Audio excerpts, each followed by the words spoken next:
తెలంగాణ ఛత్తీస్గఢ్ సరిహద్దుల్లో పోలీసులు మావోయిస్టుల మధ్య ఎదురుకాల్పులు జరిగాయి. కాల్పుల్లో 3 మావోయిస్టులు మృతి చెందారు. ఈ ఘటనకు సంబంధించి మరింత సమాచారం మా కరెస్పాండెంట్ రాజా రమేష్ అందిస్తారు. రాజా రమేష్ చెప్పండి, కాల్పులు ఎప్పుడు జరిగాయి, పోలీసు అధికారులు ఏమంటున్నారు?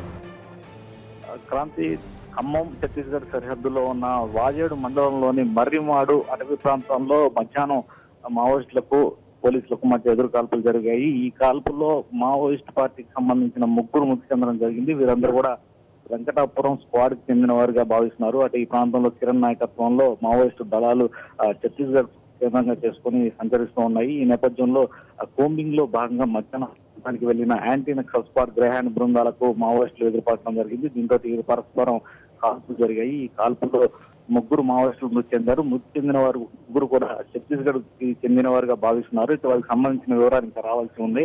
చాలా దట్టమైన అటవీ ప్రాంతం కావటం, అది కూడా పూర్తిగా ఛత్తీస్గఢ్ కి చాలా సరిహద్దులో ఉండటం, భద్రాచలం డివిజన్ కి దాదాపుగా 200 కిలోమీటర్ల పైగా దూరం ఉండటంతో అదనపు బలగాలు కూడా సంఘటన స్థలానికి చేరుకునే ప్రయత్నం చేస్తున్నాయి. అయితే రేపు ఉదయానికి చీకటి పట్టడం వల్ల రేపు ఉదయానికి మృతదేహాలను తీసుకొని బలగాలు వెనక్కి వస్తాయని చెప్పి పోలీసు అధికారులు చెప్తున్నారు. క్రాంతి, రాజా రమేష్, ఇంకా కూంబింగ్ జరుగుతోందా?